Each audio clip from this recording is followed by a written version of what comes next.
Je suis Emmanuel Levagerès, je suis professeur à l'université de Reims-Champagne-Ardenne et ma spécialité est double, littérature et cinéma de l'Espagne contemporaine. Ma thèse s'appelle Désir et répression dans l'œuvre narrative de Juan Goytisolo entre 1954 et 1975, deux points, stratégie au pluriel d'écriture. Et elle s'est faite sous la direction de monsieur le professeur Serge Salin.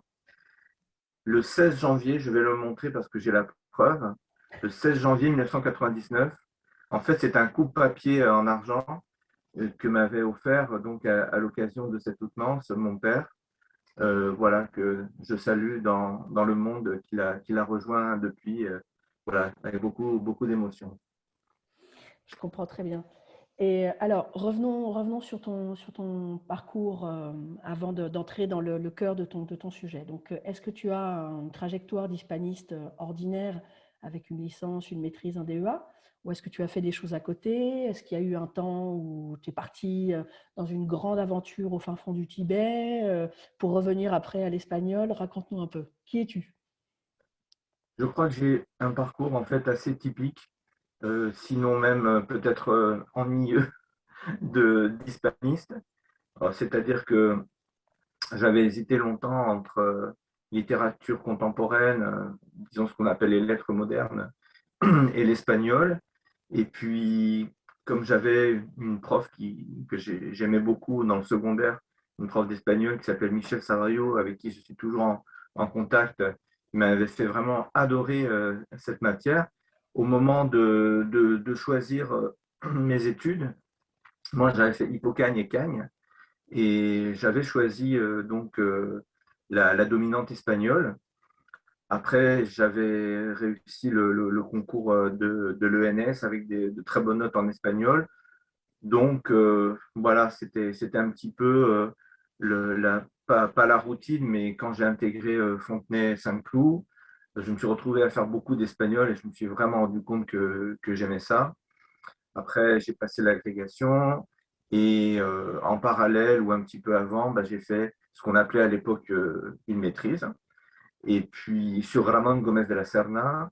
Et puis après, au moment de faire ce qu'on appelle un DEA, finalement, donc ce qui équivaut à peu près au Master 2 de recherche, si je ne m'abuse, je me suis tourné plutôt vers la poésie. Moi, j'aimais la littérature espagnole contemporaine, donc de toute façon, j'avais beaucoup de choses, enfin beaucoup de choses à dire. Oui, j'avais envie de me pencher sur pas mal de choses. Et au niveau du DEA, je me suis penché sur Luis Cernuda, en fait sur la représentation du désir homoérotique chez Cernuda. Et j'avais donc depuis la maîtrise Monsieur Serge Salin comme directeur, il m'a poussé à creuser ce sillon. Et comme cette maîtrise, ce DEA, pardon, là on est à peu près en 93, comme ce DEA a été publié ensuite bah, dans ce qui a constitué finalement mon tout premier article, et donc vous imaginez bien un très long article, peut-être 30 ou 40 pages sur les avant-gardes, je me suis dit, en fait, c'est chouette la recherche, j'adore ça. Et donc, j'ai continué après avec une thèse, mais je pense on va en reparler un petit peu plus loin. En tout cas, mon trajet, il est on ne peut plus étal. Je suis pas allé sac à dos voilà, en Birmanie, etc.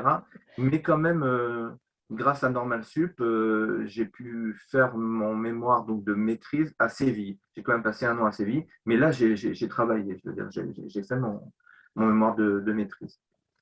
Bon, alors pourquoi Goïti Solo alors pour la thèse? Donc, la thèse sur Juan Goiti Solo, alors, j'avais déjà lu un bouquin de Goiti Solo quand j'étais, je pense, en licence, un recueil de nouvelles qui s'appelle Paradisiraki, du début des années 60, j'avais beaucoup aimé. Après, j'en avais pas lu d'autres. Et au moment de faire la thèse, sur le sujet en particulier, c'est très simple. Euh, Au début, je voulais étudier Javier Marías, qui est un de mes écrivains favoris. Je sais qu'il est assez clivant, il y en a qui le détestent, bon, voilà, qui me détestent aussi la personnalité, bon, ça c'est un autre problème. Et j'hésitais, oui, peut-être Juan Goiti Solo, peut-être Javier Marías. Enfin, Marías, j'en ai parlé à mon directeur Serge Salin, et il m'a dit, oh, non, non, non. Non, enfin, c'était un nom rotundo, non, pas lui. Enfin, bon, je voyais qu'il ne l'aimait pas du tout.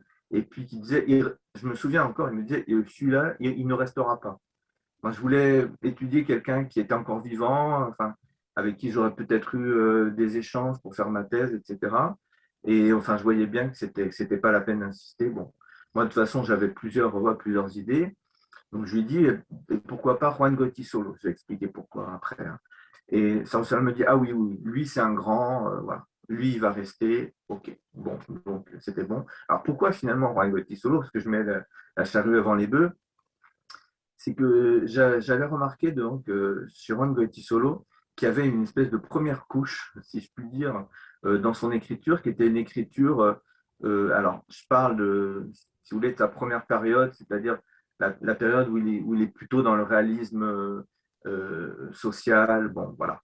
Euh, et je m'étais rendu compte qu'il y avait cette première couche-là, qui était d'ailleurs déjà intéressante parce que il écrivait sous la censure, alors il devait critiquer sans critiquer, enfin ça m'a toujours fasciné, cette histoire d'implicite là. Et je m'étais rendu compte que derrière, il y avait autre chose qui luttait un peu pour être dit, mais qui en même temps, il y avait la censure, ne pouvait pas être trop dit. En même temps, je pense qu'il y avait beaucoup d'autocensure. Chez lui, c'était le désir homoérotique. Donc, si vous voulez, il y a une logique par rapport à mon 2A sur Fernouda. Et, et je me rappelle très bien vraiment le jour où j'ai trouvé mon sujet. Parce que j'en ai discuté voilà, avec pas mal de collègues, bon, chacun à sa manière, chacun a son épiphanie, ou parfois c'est plus dur. Moi, je me souviens, j'avais passé mon stage d'agrégation dans un lycée de Marseille et je revenais à Marseille, notamment pour voir des amis et pour voir mes anciens élèves de seconde et de troisième. Et dans le train qui me ramenait de Marseille à, je ne sais plus où vous habitez à l'époque, mais Lyon, je pense, c'est un peu comme dans la modification de Butor. Je vous assure, le soleil se couchait, donc le train longeait la mer, etc. Je pensais à mon sujet de thèse et d'un seul coup, je me suis dit, ah, mais je vais essayer de montrer comment, en fait, les premiers romans du réalisme social de Juan Goiti Solo sont imprégnés, pareil, d'un homo-érotisme qui ne peut pas dire son nom à cause de la censure, à cause de l'autocensure. Et je vais essayer donc d'étudier tout ça et de voir comment ça marche, le non-dit, à la fois politique et érotique. Et voyez, et d'un seul coup, j'avais mon sujet et après, il n'a pas bougé d'un iota. Et je me rappelle exactement, je visualise même la scène quand on est près de Marseille, quand on longe la mer, c'est magnifique. Et là, je trouve le sujet, je me dis, voilà, et je me trouvais super, hein, super génial de trouver ça. Et après, je vous dis, je n'ai pas bougé d'un pouce de ce sujet. Voilà, avant qu'on creuse sur le sujet lui-même, est-ce que tu as eu des regrets de ne pas avoir travaillé sur Malias finalement? Sur le moment, j'ai trouvé dur, mais Serge Salin, peut-être, s'il écoute ensuite ce propos, saura de quoi je parle. Il est parfois rotundo, voilà, il a ses têtes, bon, etc. Et Maria, je voyais bien que ça allait pas le faire. Donc, j'ai eu un tout petit regret, mais de toute façon, comme j'avais 10 000 sujets aussi, hein, bien sûr, j'aurais travaillé sur Sarpunda tout aussi bien, etc. Ça a été oublié. Moi, je ne reviens pas et je ne pleure pas sur le laser C, comme on dit. Bon, c'est bon. Et après, sur Gotti Solo, je me suis dit, il y a tellement de choses à faire. Maria, je ferai des articles dessus.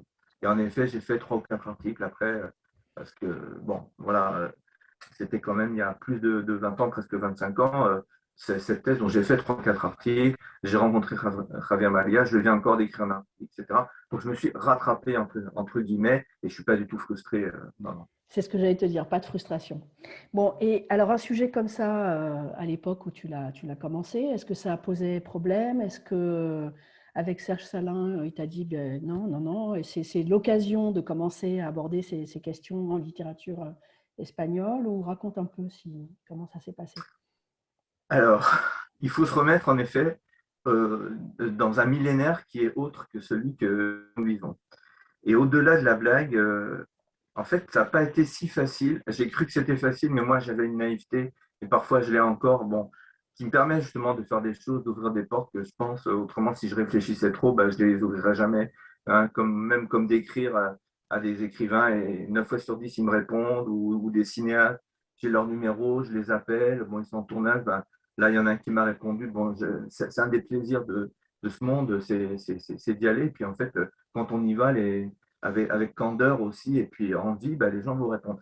Et enfin, sur la présence de l'homosexualité chez Gotti Solo, pour être honnête, quand j'ai commencé, donc c'était en 95, il y avait quelques articles, mais c'était pas énorme. Il y avait pas beaucoup de choses.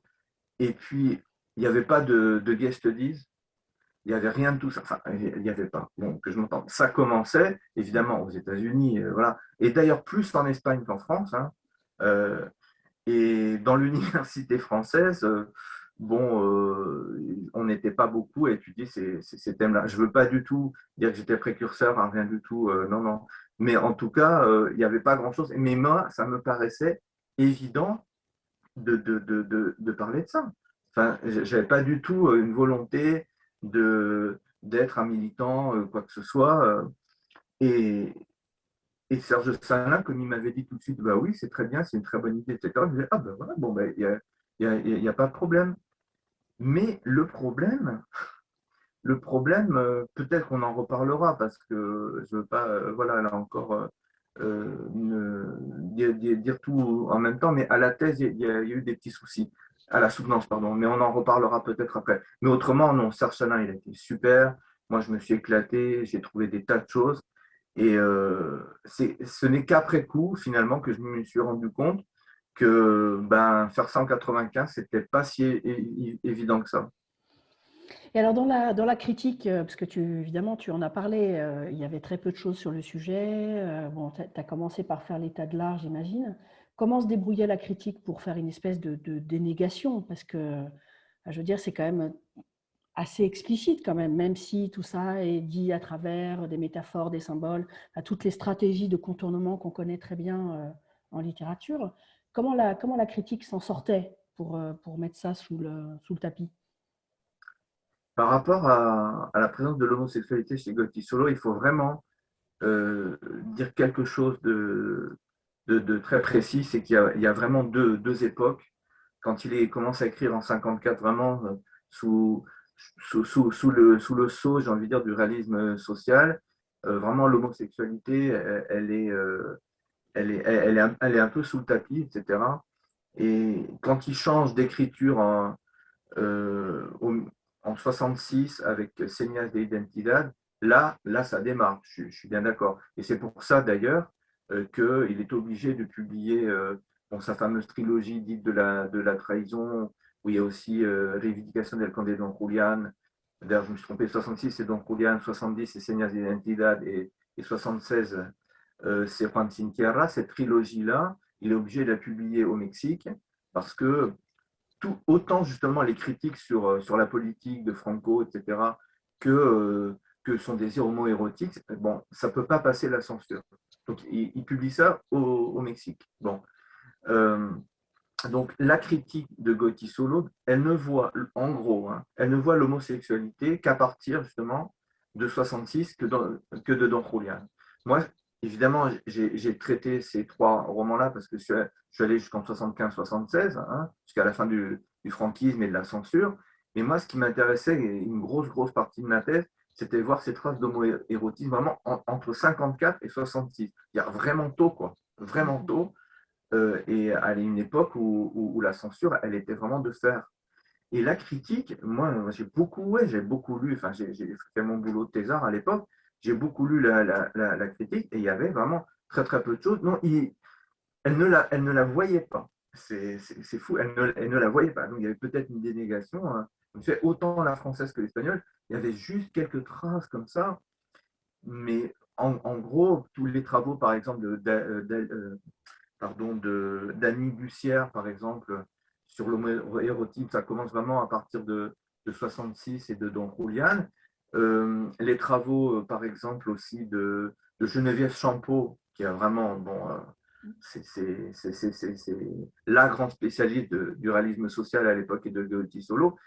Elle en parle, mais bon, pendant quelques lignes, mais c'est pas qu'elle le voit pas, mais c'est pas son sujet et elle pense pas, je crois, que ça soit vraiment euh, fondamental et central de parler de ça.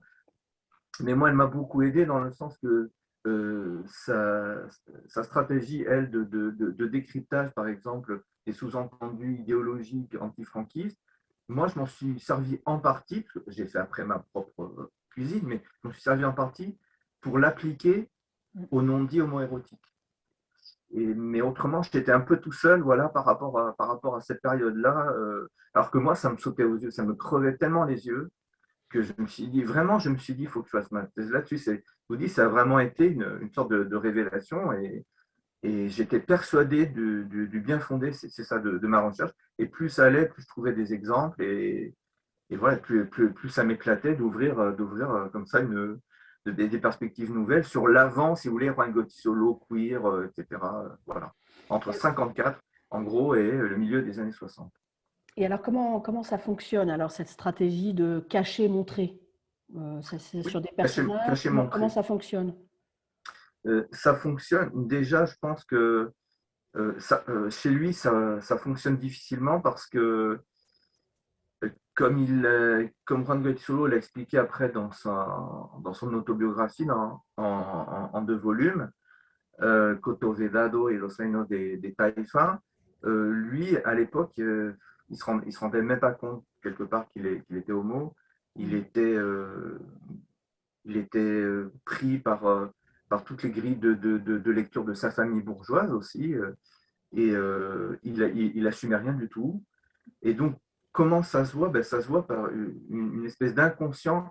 Je n'ai pas fait de grille de lecture psychanalytique, hein, mais vraiment une sorte d'inconscient qui transpire parfois au détour d'une phrase, où on sent, par exemple, chez lui, ou en tout cas, évidemment, toujours pareil, par l'intermédiaire de ses narrateurs, je ne confonds pas du tout les deux, il y a par exemple une espèce d'attirance, d'admiration pour, pour les jeunes gens qui sont rudes, hein, qui sont des paysans, des pêcheurs, qui sont très virils, etc. Mais bon, c'est vrai que pour moi, ça paraissait tellement évident qu'il y avait quelque chose derrière que j'ai essayé de voir, par exemple, tout simplement les points de suspension, l'adjectivation, Ouais. les espèces de quelque chose de très simple de récurrence d'un champ métaphorique ou d'un champ mexicain où on voyait cette admiration qui ne pouvait pas être innocente. Mais je pense que Goetisolo lui-même, quand il faisait ce travail, après, il me l'a plus ou moins dit quand je l'ai rencontré bien des années après. Et je pense qu'il ne s'en rendait pas forcément compte. Puisque si on regarde bien aussi la chronologie des choses, lui, il se rend compte qu'il est homo, il fait son coming out vraiment au mi-temps des années 60. Et il le dit clairement, publiquement, par son autobiographie seulement en 85. Mais après, si on relit tout ce qu'il a écrit avant, ah, du coup, on comprend tout, on comprend surtout le pourquoi, le comment et la motivation de certains récits qui, s'il n'y avait pas ce sous-texte homoérotique, n'aurait aucun intérêt. On se demande un petit peu ce qu'il veut dire, quoi. Ah ben oui, mais si, mais à partir du moment où on comprend que cette admiration, par exemple, de ce jeune bourgeois pour le pêcheur, où il a envie de coucher dans son lit, etc., bah, il y a peut-être quelque chose derrière, on comprend bien que c'est le seul intérêt, en fait, du récit en question. Il n'y a pas d'autre motivation que celle-là. Mm. Et alors, du coup, est-ce que ça t'a mené à la conclusion ou à une conclusion que, loin d'être simplement un élément du décor ou une espèce de sous-texte, c'est un élément structurant des histoires et de l'écriture? Oui, dans les premiers romans de Goizulo, l'homosexualité, c'est un élément, oui, structurant, mais à égal poids, à égale valeur avec ce qu'on connaît de Goitisolo de manière plus superficielle, c'est-à-dire la dénonciation des injustices, etc. Parce que lui, justement, il est vraiment un précurseur, pour le coup, du queer, de toutes ces luttes, en liant de toute façon l'oppression, par exemple, du gitan, du prolétaire, parfois du noir aussi, alors qu'il n'y a pas beaucoup de noirs en Espagne à l'époque, des femmes, voilà, des pauvres, etc., à l'oppression aussi de genre et d'orientation sexuelle. Donc, si vous voulez, c'est central parce que toutes les luttes des marginaux se retrouvent dans les premiers romans de Gaudi Solo. On a vu que la dénonciation à bas bruit à cause de la censure de ce régime unique, etc., qui est le franquisme, mais il y a aussi toute l'oppression des marginalités et des marginalités sexuelles. Et c'est ça que j'ai voulu montrer. Et vraiment, au départ, je me disais, mais pourquoi personne n'en parle? Et un jour, j'ai rencontré bien des années après un attaché culturel. C'était une soirée justement autour de Juan Goytisolo. Lui, Juan Goytisolo était parti se coucher, il était minuit, il était tard. Il m'avait dit: Ah, mais vous avez étudié ça, Emmanuel, mais c'est chouette, j'ai toujours voulu faire quelque chose là-dessus, mais bon, c'était pas le moment, j'avais pas le temps, je me demandais si les gens seraient prêts, etc. Et merci de l'avoir fait. Bon, et je me suis dit, ah ben ça servait à quelque chose. Parce que pour moi, c'était tellement évident. Et vraiment, c'est ce que j'ai voulu montrer dans ma thèse, cette convergence des luttes, entre guillemets, à une époque où on ne parlait pas du tout de ça, quoi. Et alors, comment tu t'es débrouillé dans ton, alors je sais pas, dans la conception du plan peut-être, ou dans certaines choses que tu as affichées en introduction, pour que ça ne paraisse pas tiré par les cheveux. C'est-à-dire que du coup, tu vois du symbole ou de la métaphore partout homoérotique. Pour- Le plan a été assez simple à faire parce que c'est toujours pareil. Quand je me sens légitime, quand je me sens dans mon bon droit, que je me dis, je pense que j'ai raison, je n'ai pas peur. Enfin, j'y vais carrément. Donc, je me suis dit, là, je vais étudier tout simplement, comme mon titre le sous-entend, stratégie d'écriture, je vais étudier euh, vraiment à partir du texte. Je vais me baser sur le texte. Comment dire, je ne vais pas faire de grandes envolées, je ne vais pas faire de militantisme, pas du tout. S'il apparaît à la fin, ben, ce sera Apé Sarmillo et il sera là. Bon, ben, dans une thèse, on parle toujours aussi, évidemment, beaucoup de ce qu'on aime, de soi-même. Bon. Mais je me disais, je vais prendre les textes et je vais étudier mes phrases par phrase, quoi. C'est le seul moyen. On m'a toujours appris ça. Mes bons profs, j'ai toujours de bons profs m'ont toujours appris ça. C'est de toute façon tout dans le texte. Voilà. Et il suffit de se coller au texte, de souligner, de stabiloter, de voir je vous dis, des répétitions de mots, des champs lexicaux, etc. Les métaphores, j'en ai trouvé, mais en fait, dans les premiers, le premier Goethe solo, c'est moins les métaphores, je vous dis, que les récurrences de chants sémantiques, etc. Parfois des clins d'œil subculturels, etc. Mais pas tellement des métaphores. Les métaphores, c'est quand il change d'écriture à partir de 66, où il invente cette espèce de nouveau roman, bon, en même temps que d'autres, en même temps que les latinos. Il a dit lui-même, il a été aussi influencé par Cortázar, etc. Mais au tout début, c'est vraiment c'est les mots, les sous-entendus, etc. Mais moins, il y a des métaphores, bien sûr, mais moins que dans les années 60, 70. Là, on est encore dans les années 50. Il y a l'onomastique, quand vous avez un personnage qui s'appelle Claude. Bon, et je dis bien Claude en français. Euh, Par hasard, ça peut pas être Claudia, évidemment, puisque Claude, c'est vraiment épicène. Bon, bah, on se dit bah, comment elle est présentée, où il est présenté. Au début, on ne sait pas trop si c'est un homme ou une femme. Et bon, il y a énormément de choses. Évidemment, je peux pas tout dire, mais il y a des références, il y a des passages, même par exemple dans le tout premier roman de Juan Goytisolo, il y a une espèce d'amour-amitié entre deux personnages où il y en a un qui finit par tuer l'autre. Et puis, il dit, ben, on finit toujours par tuer ce qu'on aime. Et puis, c'est Oscar Wilde, hein, évidemment. Bon, il y a 10 000 choses comme ça. Et la critique, alors, celle qui avait travaillé sur cette période de l'œuvre et qui se centrait volontairement ou involontairement sur la question politique.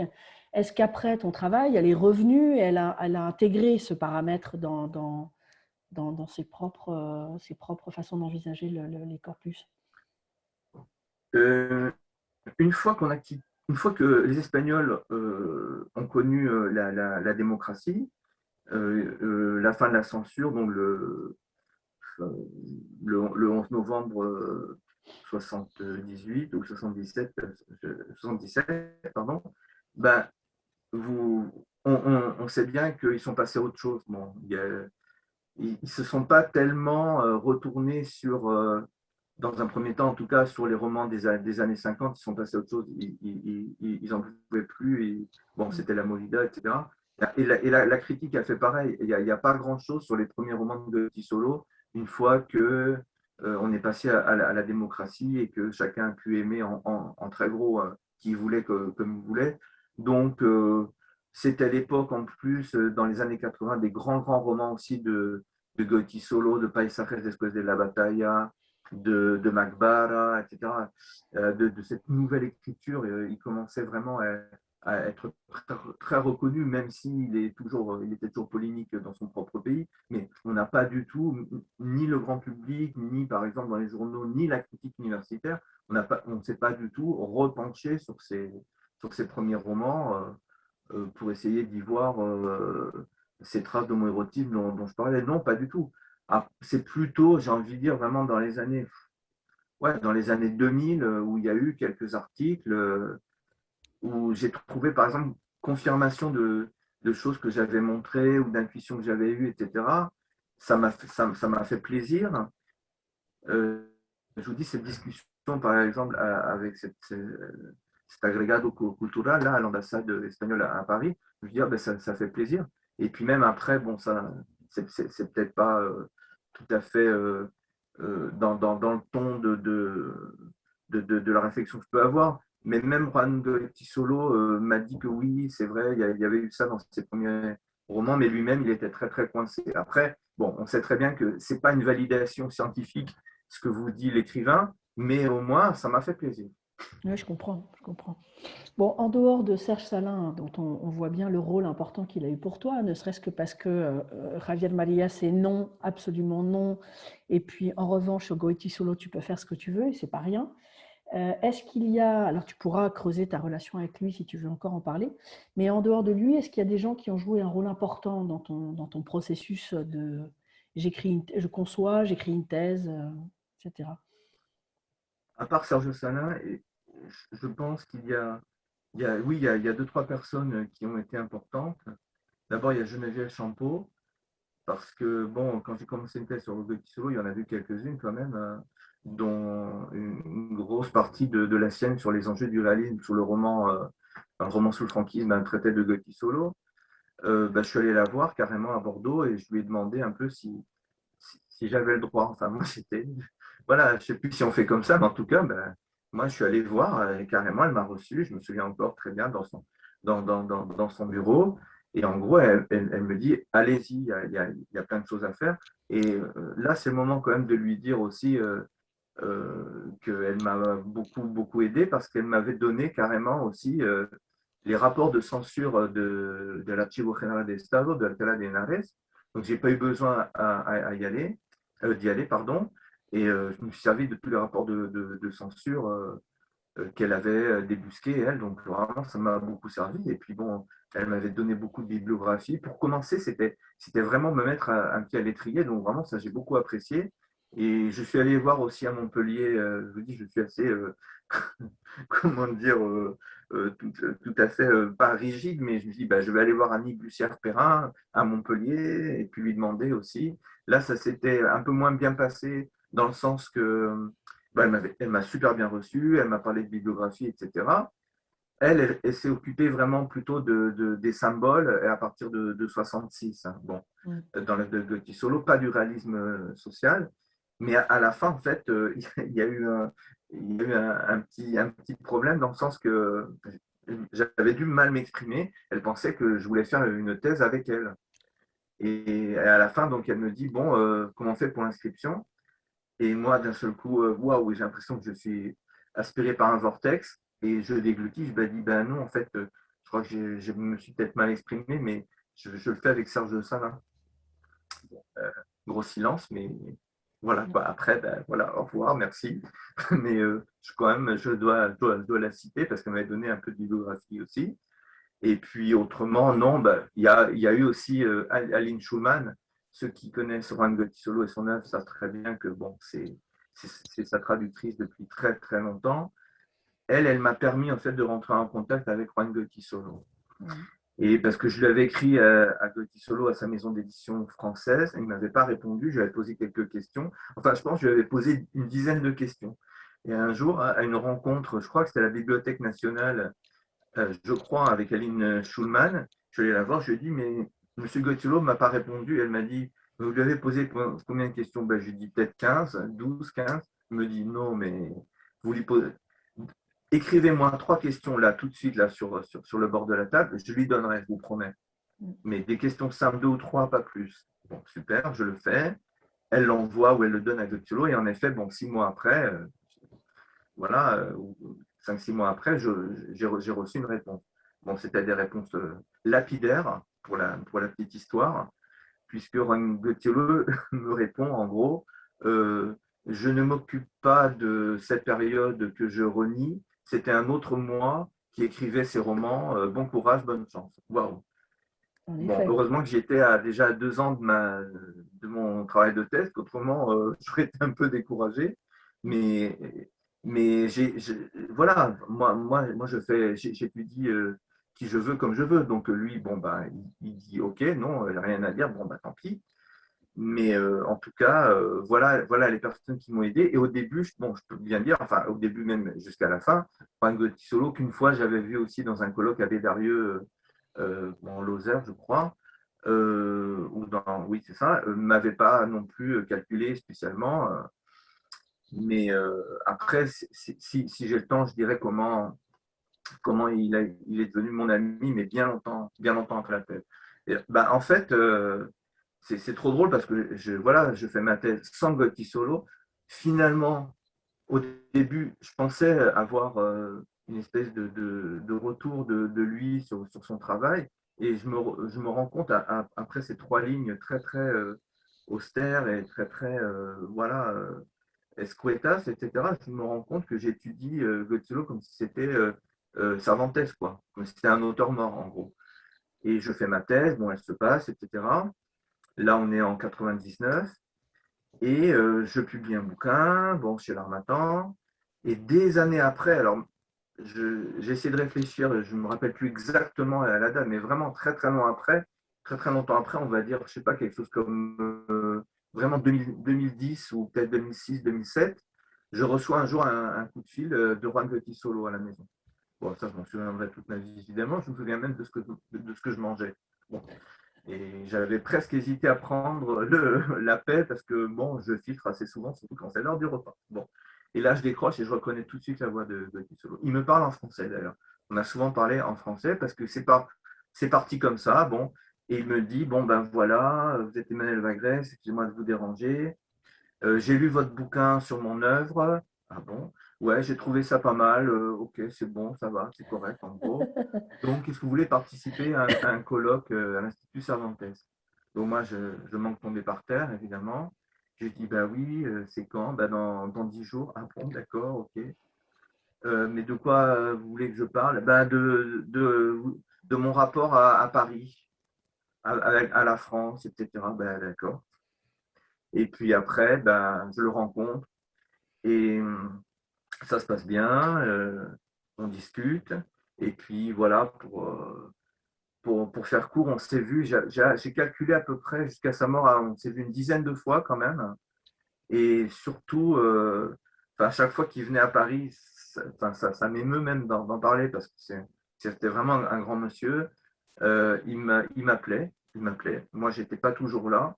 Et même une fois, je me souviens, il voulait absolument me faire visiter le quartier de Barbès où moi, à l'époque, j'habitais et qu'il a beaucoup décrit dans ses romans des années 80, que ce soit Paisajes después de la batalla, que ce soit le fameux Karachi Comedia, etc. Et je crois qu'il a essayé 3 fois, j'étais jamais là. Et la troisième fois, donc, on a pu visiter son quartier, qui était donc mon quartier, pendant, je sais pas, une heure ou deux. Et je m'en souviendrai évidemment toute ma vie. Je me pinçais. En fait, je me pinçais parce que moi, ma thèse, elle était loin. C'était un autre Goethe qui ne m'avait pas vraiment répondu, ou en tout cas, elle m'avait répondu 3 lignes. Et puis, c'était du bonus, si vous voulez. C'était le petit bonheur qu'on n'attend pas, qui vient 15 ans, 10 ans après, quoi. Et je me vois encore me balader sur le boulevard Rochechouart avec Goethe qui me dit, bah là, c'est ce qui m'a donné l'idée d'écrire tel passage de tel roman. Là, mon héros, il fait ci, il fait ça. Et moi, je vous dis, c'est pas possible. Là, je suis avec Goethe, il me raconte tout ça.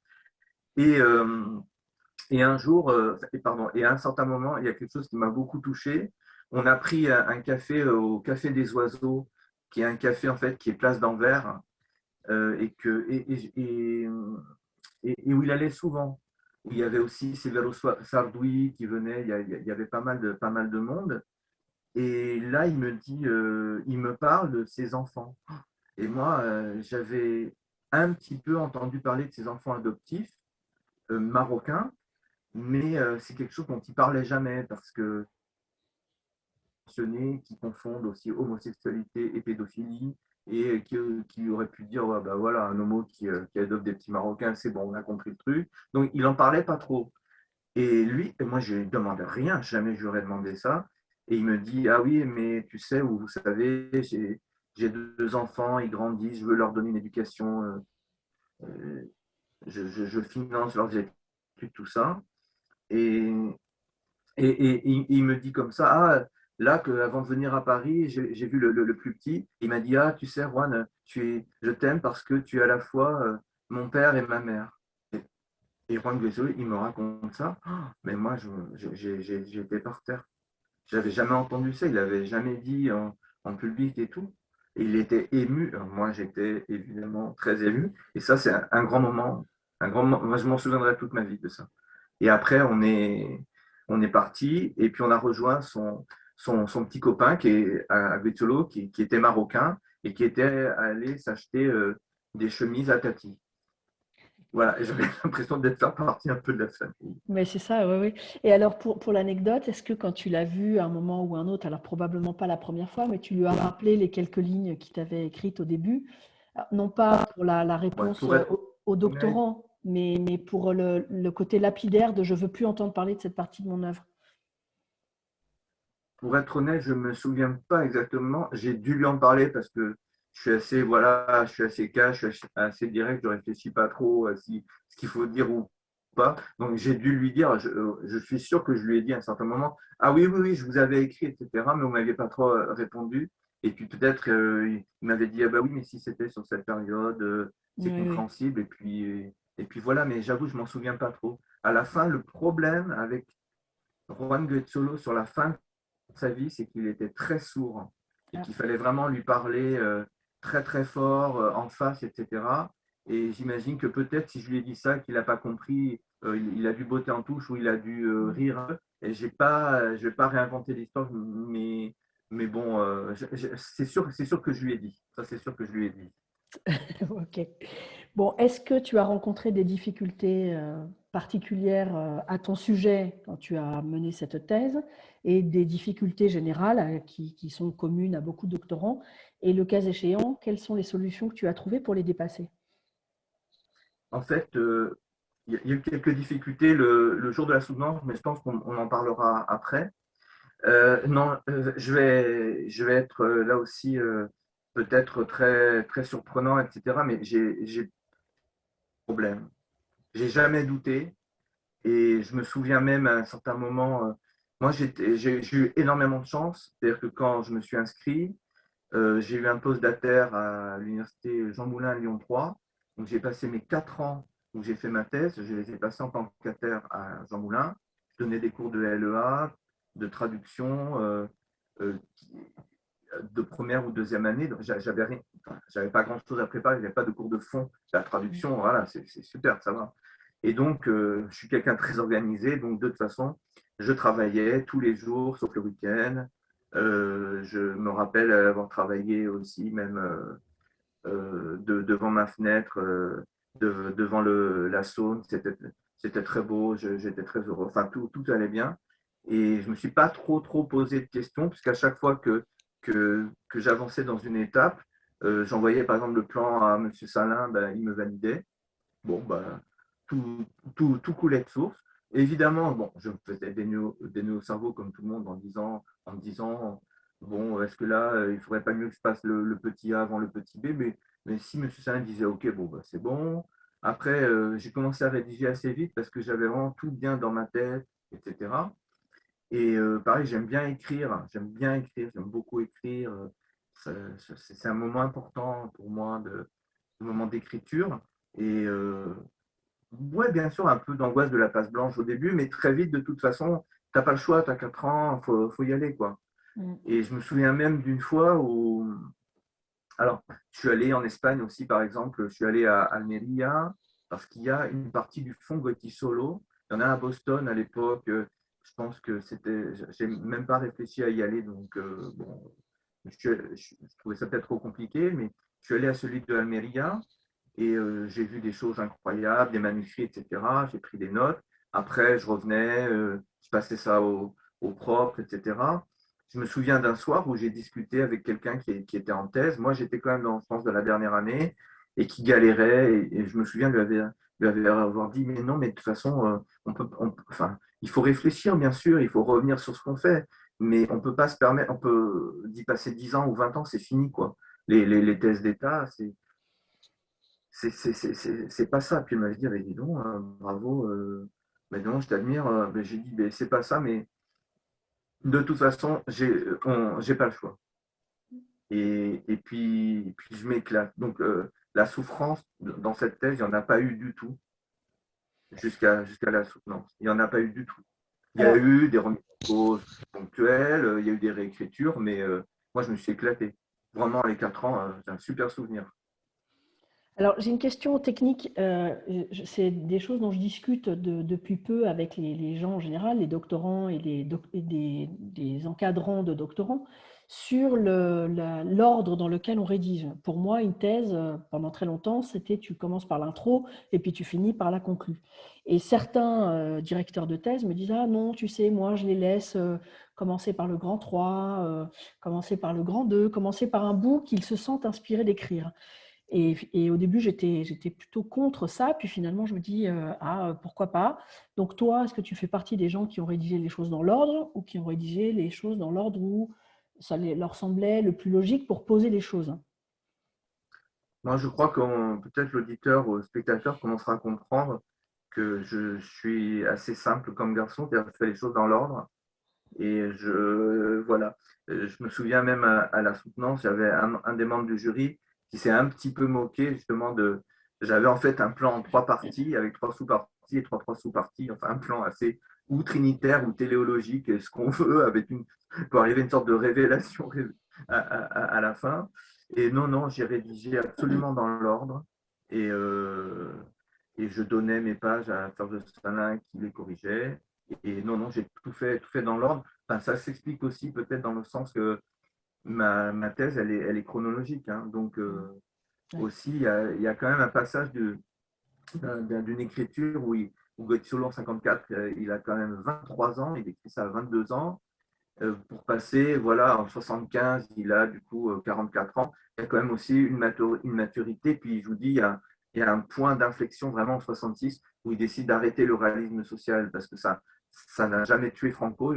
Aucun des écrivains réalistes socialistes, vous voyez, je fais un lapsus, du réalisme social plutôt, n'a réussi à faire tomber Franco de son piédestal. Donc en poésie non plus. Donc à partir de 62, 63, 64, il n'y a pas que Gotti Solo qui fait ça, mais c'est un des premiers. Il se rend compte qu'il faut changer d'écriture parce que de toute façon, voilà, une, par exemple, une procession contre la peste n'a jamais réussi à la freiner. Ben là, un roman social n'a jamais réussi à tuer Franco. Donc Bien sûr. il change. Et c'est pour ça que l'aspect chronologique, quand même, dans ma thèse était important. Donc j'ai Alors, tout rédigé dans l'ordre. Dans l'ordre, oui, oui, bah là, c'est cohérent avec la démarche, c'est sûr.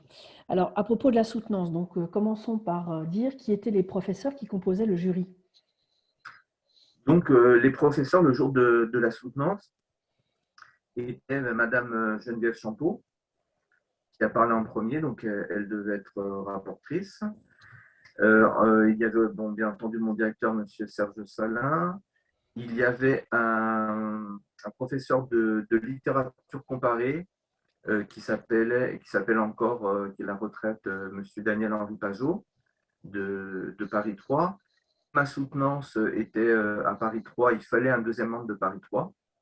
Et Serge Salin m'avait dit qu'on allait mettre Monsieur Pajot parce que dans ces cas-là, comme c'était un érudit qui était aussi agrégé d'espagnol, il le mettait dans quelques jeux de test parce que voilà, il ne voyait pas d'autres personnes du département qui soient professeurs qui puissent jouer ce rôle-là. Bon, ok, M. Pajou, il a quand même écrit aussi une histoire de la littérature espagnole, hein, rien que ça. Et puis, il n'y en avait que quatre, hein, ce n'était pas des jurys superfétatoires comme on peut avoir maintenant. Il y avait donc M. Carlos Serrano, quand même, hein, qui a été aussi un de mes deux pré-rapporteurs et qui a parlé. Non, pardon, il était membre il était président du jury, excusez-moi.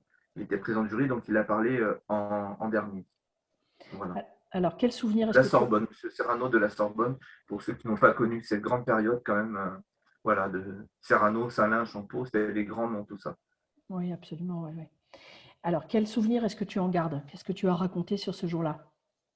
Le souvenir que je garde de la soutenance, c'est assez tranché, quoi.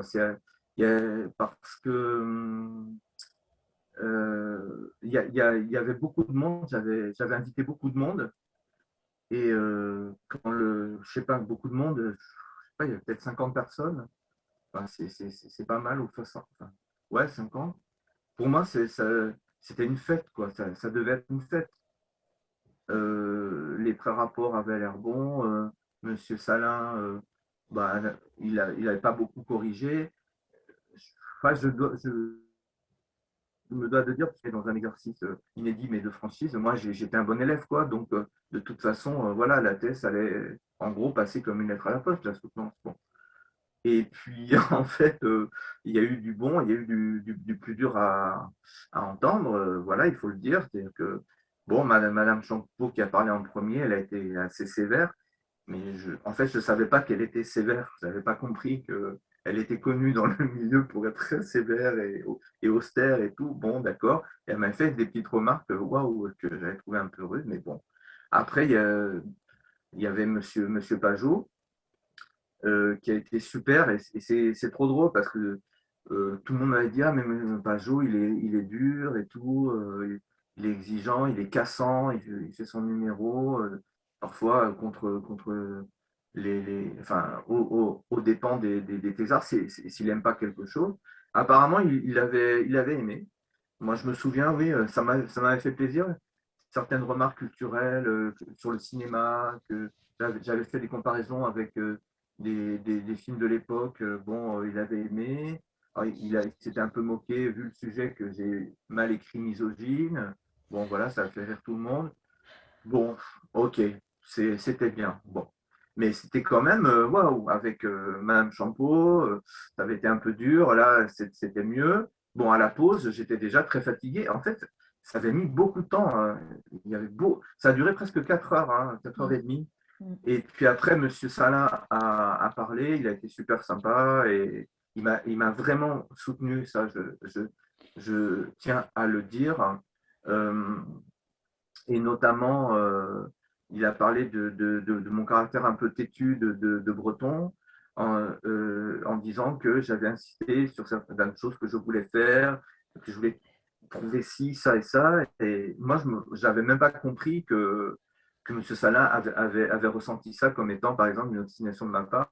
Donc, comme quoi, on ne se connaît jamais vraiment très, très bien. Mais lui, il aimait ça. Il aimait les gens qui défendaient leur beefsteak. Bon. Mm. Et puis après, bon, j'étais quand même assez content.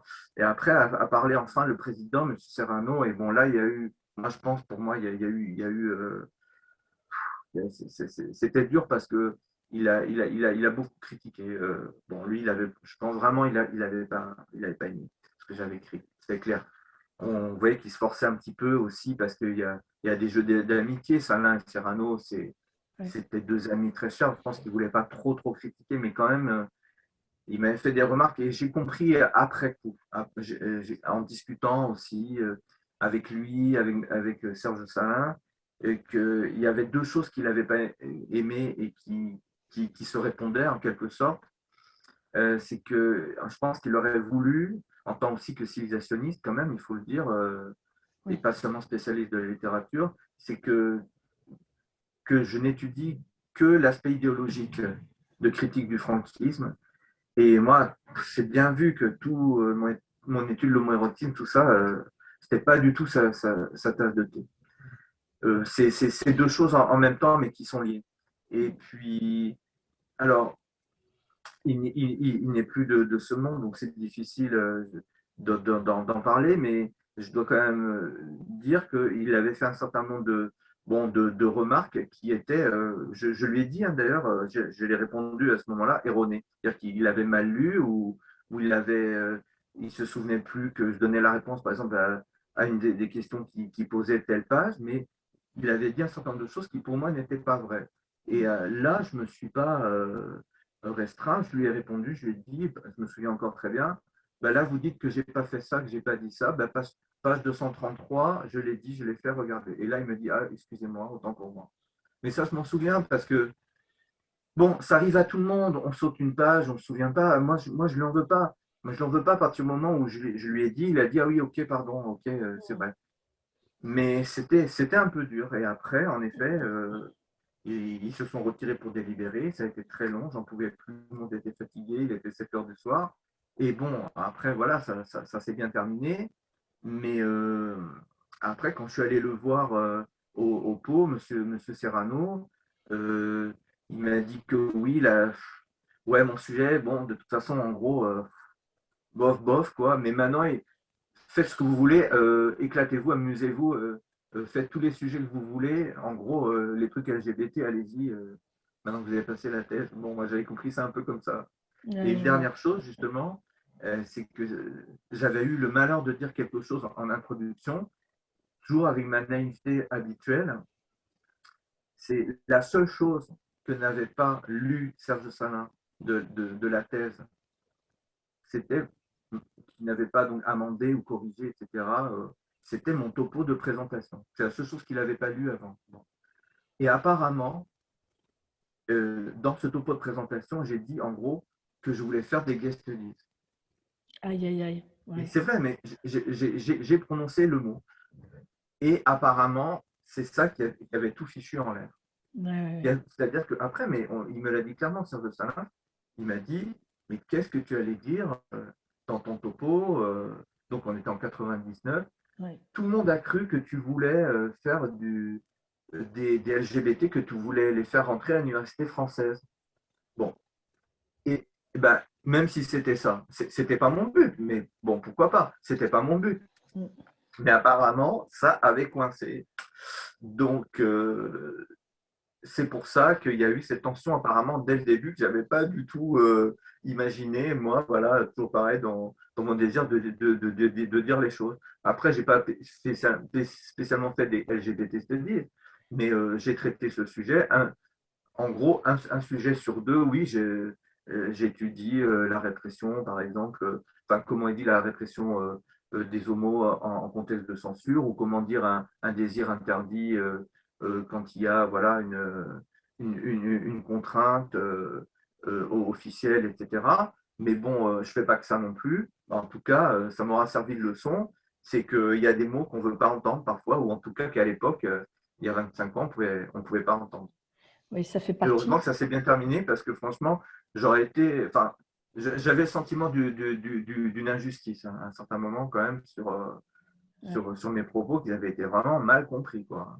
Et je voulais pas du tout revenir là-dessus, c'est-à-dire que j'allais pas faire amende honorable de quoi que ce soit, mais franchement, je me disais, dis donc, waouh, il y a encore du boulot, quoi.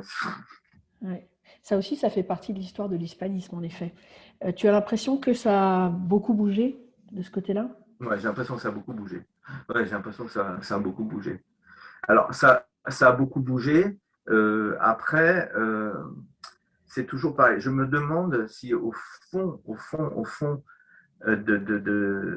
de la pensée ou du ressenti de certains universitaires, il y en a pas certains qui se disent allez, allez, on va étudier les Khamiri de Viedma, le Moirotim chez Khamiri de Viedma, encore ça, ou on Mhm. pourrait pas, on pourrait pas voir autre chose, mais en tout cas, s'ils pensent ça, ils vont pas le dire parce qu'ils vont se faire squeezer. C'est-à-dire que ça passera pas. À mon avis, il y a quand même, voilà, il y a quand même un progrès, on est d'accord, mais il y en a, je pense, que voilà, ils ne sont pas spécialement contents de voir certaines thèses, mais de toute façon, c'est comme ça, et donc ils doivent faire avec, et tant mieux. Bon, dans quelle mesure est-ce que l'enseignant et le chercheur que tu es aujourd'hui continue d'être influencé par cette thèse? Ah, est-ce que l'enseignant que je suis est encore influencé par cette thèse? Oui, parce que en tant que directeur de thèse, par exemple, je, je me revois de l'autre côté. J'ai dirigé pas mal de thèses. Et là, il y en a une, par exemple, euh, que je dirige sur Juan Gotti Solo, justement. Juan Gotti Solo entend plutôt comme, comme de presse, parce que c'est vrai que, bon, c'est un autre sujet, mais il a écrit énormément d'articles, pas seulement des essais, et de très bons articles. Et il n'y a pas eu de thèse en France sur ce sujet, notamment pour articuler les romans qu'il écrit et les articles. Donc, Samira, qui va sûrement regarder cette vidéo après, je vais le lui dire en tout cas, fait un très bon travail là-dessus et je pense que moi, à chaque fois que, de toute façon, que je lui donne un conseil ou que j'essaie de lui expliquer ce que c'est qu'une thèse, je me revois de l'autre côté. Donc ça, de toute façon, sur ce qu'il faut faire, ce qu'il ne faut pas faire, etc. Après, aussi, en tant qu'enseignant, j'ai donné du petit solo, pas tous les ans, je ne fais pas que ça, mais depuis 20-25 ans que je suis prof, ben, je sais pas, oui, j'ai dû faire 7-8 romans voilà, ou recueil de récits. Je parle beaucoup de Goethe Solo à mes étudiants. Bon, voilà. Mais cette thèse, enfin, c'est surtout quand je dirige quelqu'un que je me dis, voilà, il faut que je lui dise ça, ça et ça, pour pas qu'elle tombe, en fait, ou qu'il tombe dans les mêmes travers que moi, ou les mêmes panneaux que moi, etc. Après, au point de vue de la recherche, une fois que j'ai fait ce bouquin sur Goethe Solo, bon, pendant longtemps, après, je pense que c'est un peu pareil pour tout le monde. Je suis passé à autre chose, puisque, bon, j'ai fait une habilitation sur la poésie, euh, mais je l'avais toujours dans un coin de ma tête, notamment à partir du moment où je l'ai fréquenté. Et finalement, quand je l'ai fréquenté, j'écrivais plus beaucoup sur lui. C'était, comme j'ai dit, du pur bonus, du pur bonheur de le rencontrer, etc. Mais j'avais toujours dans un coin de ma tête, évidemment, cette thèse, voilà, ces coups de théâtre, dans la soutenance aussi, parfois. Et puis, je me dis toujours que il y a des choses à faire sur Juan Gotti Solo, quand même. Il y a encore des choses à faire. Et par exemple, je fais un peu de pub parce que c'est vraiment intéressant, je n'ai pas été le seul à le faire. J'ai fait la Ruta Cervantes de Gotti Solo.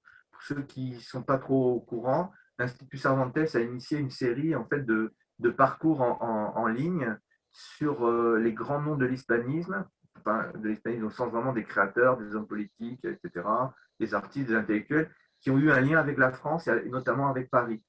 Et moi, j'ai initié, grâce au Cervantes et avec pas mal de techniciens, une route Cervantes de Goiti Solo sur Paris, qui est toujours en ligne.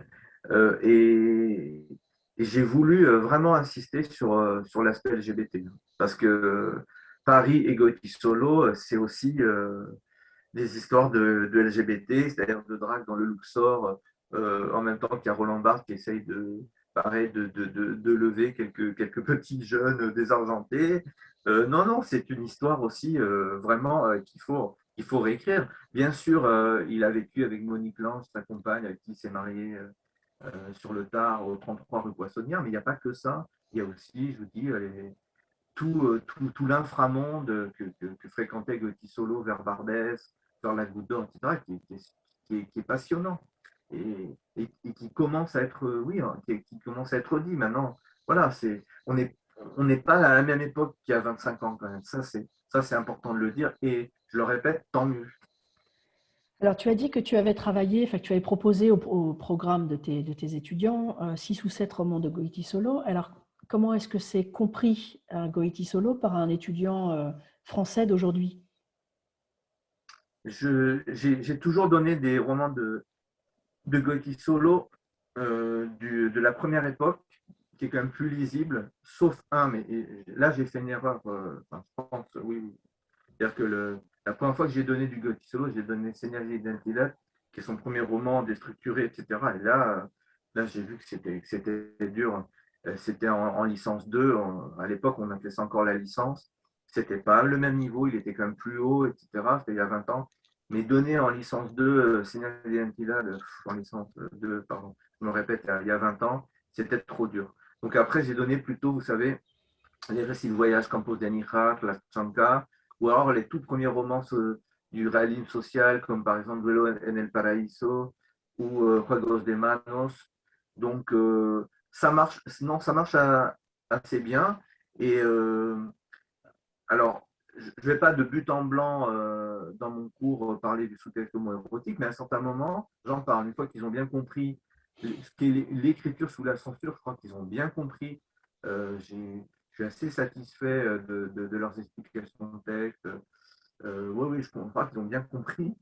Après, je leur dis, mais il n'y a pas autre chose peut-être derrière. Regardez cette scène dans la chambre entre David et Agustin dans Juegos de Manos. Vous pensez que dans leur rapport, par exemple, c'est que de l'amitié, ou enfin, il n'y a pas des mots qui, quand même, qui sont ambigus, etc. Ah ben oui, monsieur, il y a ci, il y a ça marche bien. Si, ça marche bien. Mm. Et de toute façon, je leur dis, si vous passez le concours du CAPES, par exemple, enfin, le MEF, s'il y a des choses, par exemple, qui vous semblent même un peu délicates, etc., il faut les dire. Il faut avaler sa pudeur, etc. C'est pas facile pour certains, mais de toute façon, la littérature, l'art, c'est toujours parler de l'amour, du sexe, de la mort, la trahison, aussi l'argent, bien entendu, l'ambition. Enfin, c'est ça qui gouverne le monde, donc c'est ça qui gouverne aussi l'art. Donc il faut le dire. Il faut pas avoir peur. Et de moins en moins, ça, j'ai remarqué chez les étudiants, de moins en moins, il y a cette pudibonderie. On n'est jamais à l'abri qu'elle revienne, et parfois il y a des poches de résistance, mais de manière générale, c'est bien compris, toutes ces questions, ils vivent quand même sur la même planète que nous. Ils voient bien tous ces questionnements avec MeToo, etc. aussi, donc bon, ça passe quand même. Là, cette année, j'ai fait Fuego a las entrañas de Almodóvar, qui est une petite pochade qu'il avait écrite en 81. J'ai fait du Arrabal. Je pense que, ouais, c'est avec moi, bon, ça dépote quand même. Hein. Mais je veux leur ouvrir les yeux. Mais la plupart, c'est bon. Ils ont compris, ils y vont. Et Gotti Solo, ben, peut-être que, je sais pas, un jour, je vais mettre ouais, un roman un peu plus leste de Gotti Solo. Voilà, c'est pas. Pour l'instant, je n'ai pas fait mon programme de l'an prochain. Moi, je change tous les ans pour pas m'ennuyer non plus. Mais je sens que je vais remettre du Gotti solo là. C'est une bonne idée de parler de cette thèse parce que ça me redonne envie de mettre du Gotti solo. Eh ben, parfait, parfait, ça remonte cette vertu. Alors, tu as dit tout à l'heure que tu avais publié ta thèse. Alors, du coup, il y a deux questions que je vais te poser. La première, c'est comment s'est fait le processus du texte dans sa version thèse et le passage vers la version livre. Et deuxième question, est-ce que récemment tu l'as relu dans la version livre ou la version texte et est-ce que tu t'es dit, mais comment est-il possible que j'ai écrit cette chose, j'ai complètement changé ou, ah oui, je me reconnais bien dans cette thèse? Lorsque j'ai publié, pardon, non, lorsque j'ai soutenu cette thèse, je pense quand même que certains membres du jury ont dû me dire oui, il faut la publier, oui, bon. pas tous, mais je pense que certains m'en ont dit. Et, et j'ai fait comme beaucoup de jeunes universitaires à l'époque, je pense, c'est-à-dire que je me suis tourné vers l'Harmattan.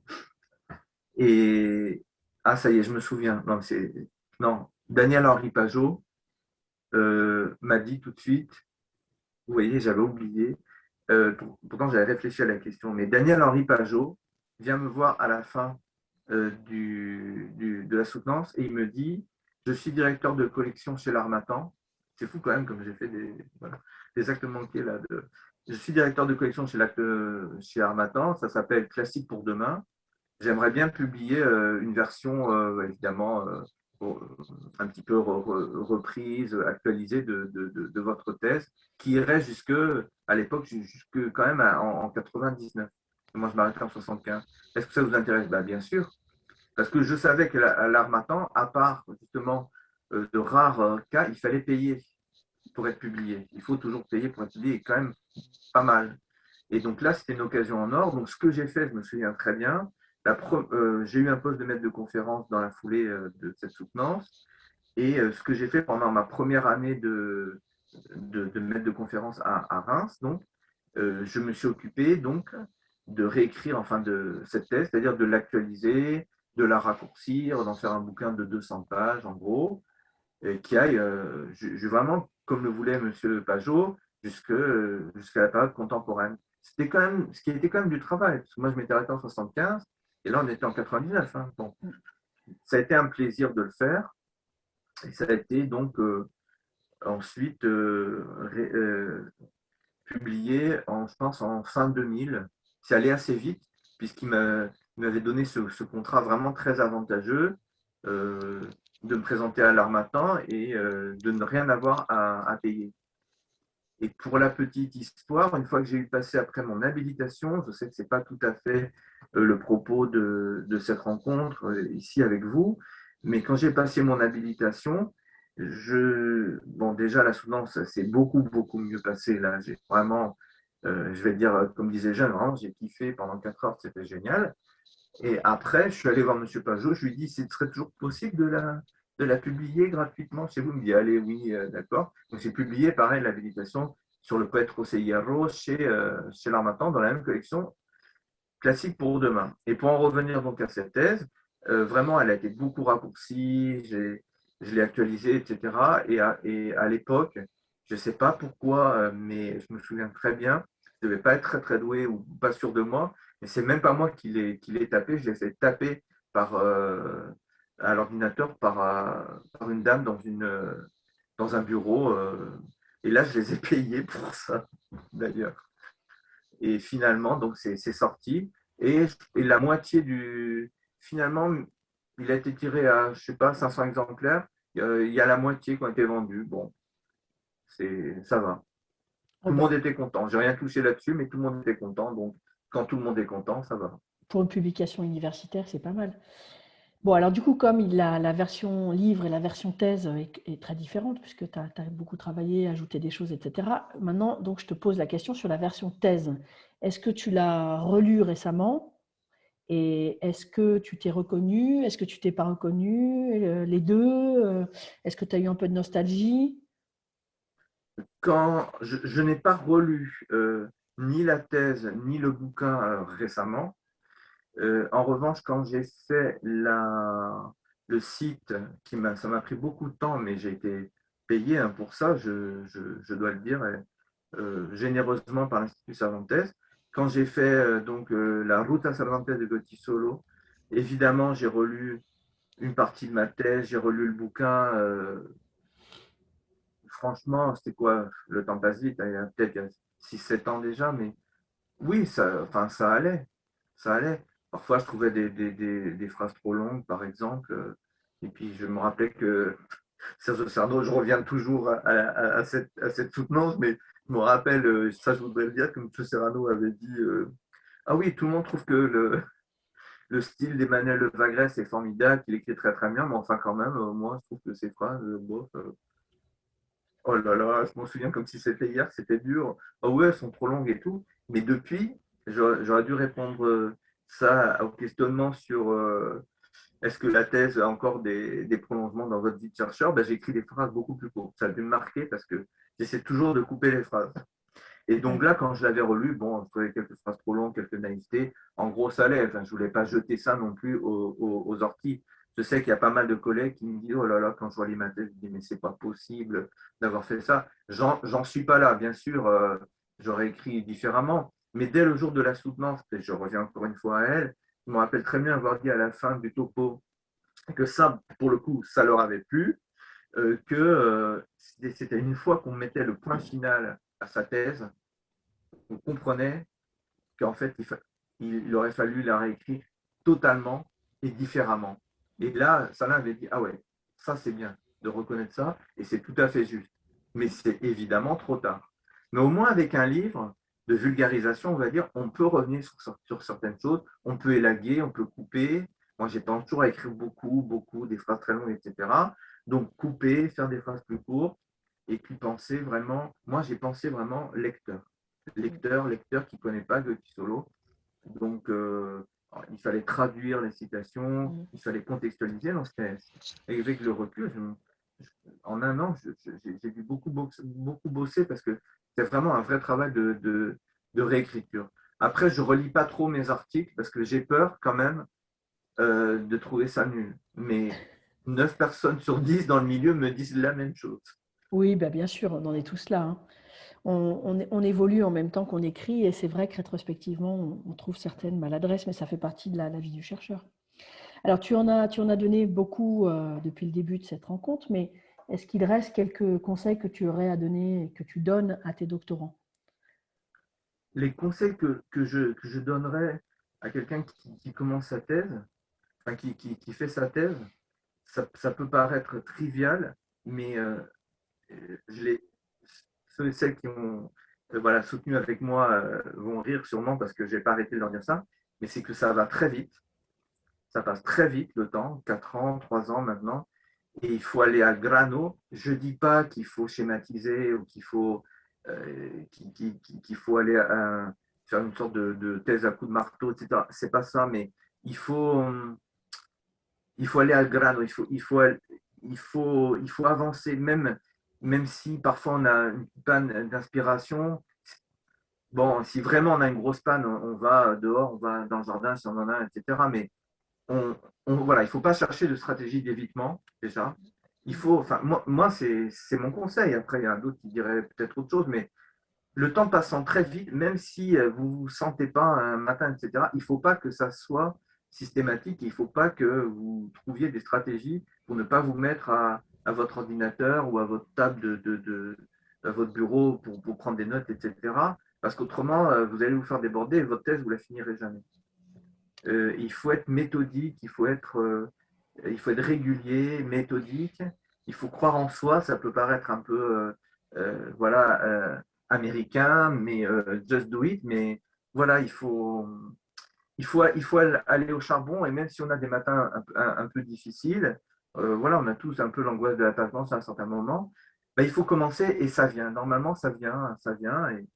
Et si ça vient pas, juste un petit conseil, au tout début, à ce moment-là, il faut peut-être voir avec le directeur, recentrer le sujet ou quoi. Si vraiment au tout début, on voit que ça colle pas, on n'aime pas ce qu'on fait, on ne sait pas dans quelle direction on va, là, il peut être temps de recentrer un peu la chose, d'en parler avec le directeur et éventuellement de changer un tout petit peu de sujet. Enfin, je dis bien au début, après non, après c'est du temps perdu et puis on n'a pas là encore 10 000 années devant soi, surtout avec les nouvelles réformes depuis quelques temps de la thèse où c'est de plus en plus rapide.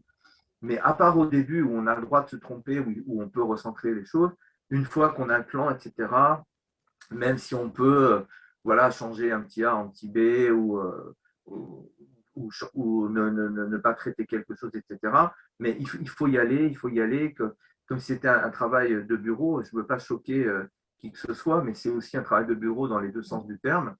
Et puis surtout, moi, je pense, le dernier conseil que je donnerais, une fois que j'ai eu dit tout ça, que ça va très vite et qu'il faut être méthodique, régulier, etc., c'est on ne peut pas tout dire dans une thèse. Il ne faut pas avoir de prétention à l'exhaustivité. Et ça, c'est quelque chose que j'ai appris parce que j'ai cette tendance à vouloir tout dire. Tout dire en plus, tout dire, ça ne veut rien dire. Sans jeu de mots, on ne peut jamais tout dire.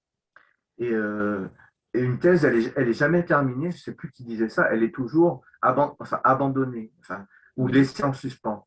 Et je redis un peu la même chose que j'ai dit il y a quelques minutes. Quand j'ai dit une fois qu'on met le point final, on sait qu'on aurait dû la faire différemment, mais c'est trop tard. Bon.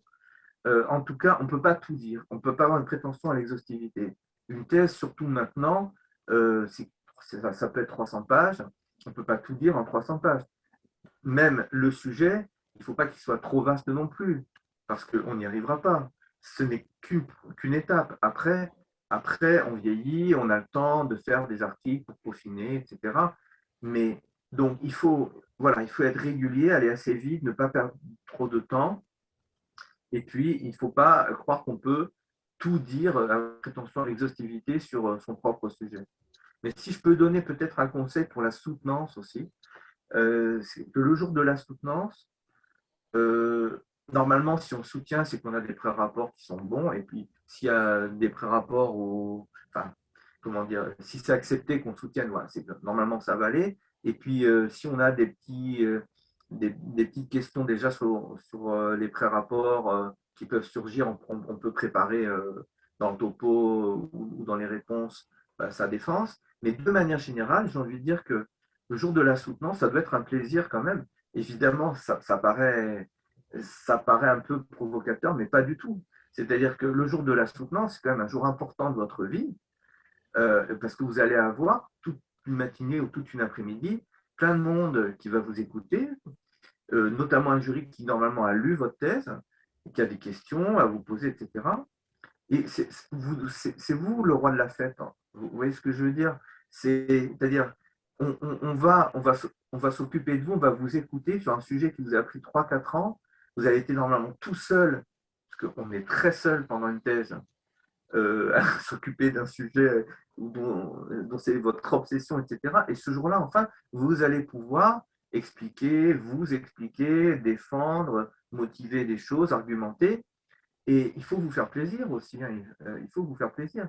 Bien sûr, vous ne pourrez pas répondre à tout. Bien sûr, il y a des choses qui seront peut-être qui vous sembleront un peu saugrenues, un peu injustes, un peu à côté de la plaque. Mais vous aurez le temps quand même dans vos réponses, même si vous n'avez pas là non plus la possibilité de répondre à tout. Ça, votre directeur vous le dira en temps utile, ou votre directrice. Mais au moins, vous pouvez parler de ce qui a été votre obsession pendant 4 ans. Et en même temps, j'ai envie de dire aussi, il n'y a que vous qui en savez autant sur votre sujet.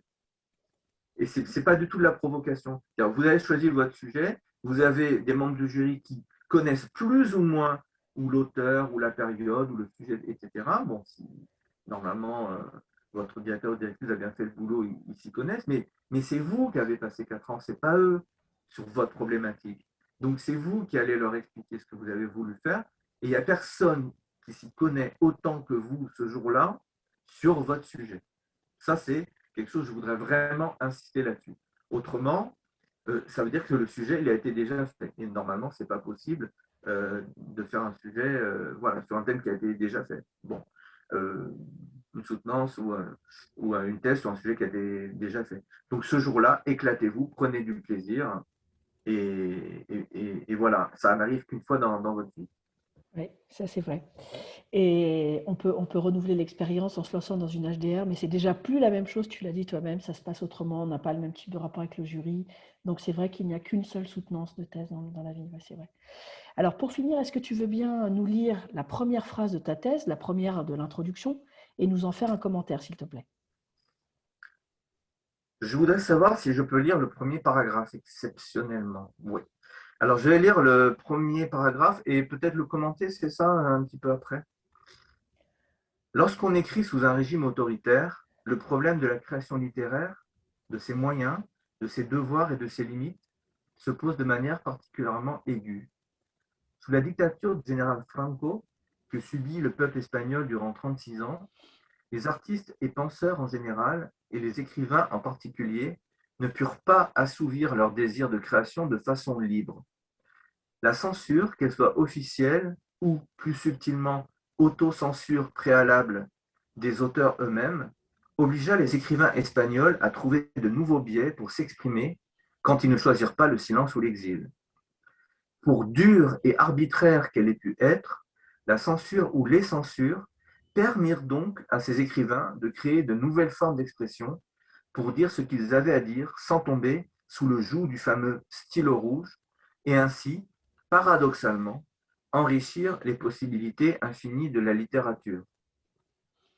Donc, juste pour dire deux mots, parce que ça me semble assez clair en même temps cette entrée en matière, c'était une manière de dire que la censure, même si elle est évidemment condamnable d'un point de vue humain, politique, social, tout ce que vous voulez, ça avait permis, c'est pour ça que j'utilisais l'adverbe paradoxalement dans ma dernière phrase, euh, de chercher d'autres moyens de dire les choses, des manières détournées, pour dire par exemple, voilà, la déliquescence de la société ou un désir interdit, parce qu'à l'époque, les homos, il faut bien le dire, on les mettait en prison, et puis jusqu'à les années 70, ils subissaient parfois même des thérapies de, de cure à base d'électrochocs, etc. Bon, on les a un peu oubliés en prison. C'est les derniers prisonniers non, non des prisonniers d'opinion, entre guillemets. Voilà, c'était les derniers non-droits communs qu'on a oubliés dans les prisons après la mort de Franco. C'est un autre problème. Mais c'est juste pour dire que là, dans mon premier paragraphe, j'essayais de poser les choses, de dire on va essayer de voir comment, sous la censure, on peut dire autre chose, même s'il y a les fameux stylos rouges, qui est une métonymie justement très utilisée à l'époque pour dire les censeurs, et que ça peut créer, hein, je reviens là-dessus, paradoxalement, une certaine écriture, mais j'insiste beaucoup là-dessus parce que dans les pages qui viennent après, j'ai bien pris soin qu'on ne se méprenne pas sur ma position. Je me rappelle encore l'avoir dit le jour de la soutenance. C'était pas du tout pour dire c'est formidable qu'il y ait la censure parce que ça permet de l'implicite, etc. Non, c'est parce qu'on est obligé, donc on trouve des moyens. Après, ça peut être intéressant pour un critique, pour un universitaire. Ça, évidemment, implique un certain type de position de décryptage de la part du lecteur. Bon, tout ce que d'ailleurs José María Castellet avait déjà étudié en partie dans La Hora del Lector. Mais on est bien d'accord, c'est mieux la démocratie et c'est mieux quand on n'a pas à décrypter les choses sous la censure. Bon, ça, je le dis 30 ans après pour qu'on ne se méprenne pas sur mon propos. Oui, bien sûr. Mais je crois que c'est clair pour tous les gens qui liront ou ont lu ta thèse. Écoute, Emmanuel, je te remercie beaucoup, beaucoup pour cet entretien et d'avoir accepté de participer au projet Ma thèse et moi. Merci beaucoup. Merci beaucoup et bonne chance à tous ceux et celles qui font des thèses.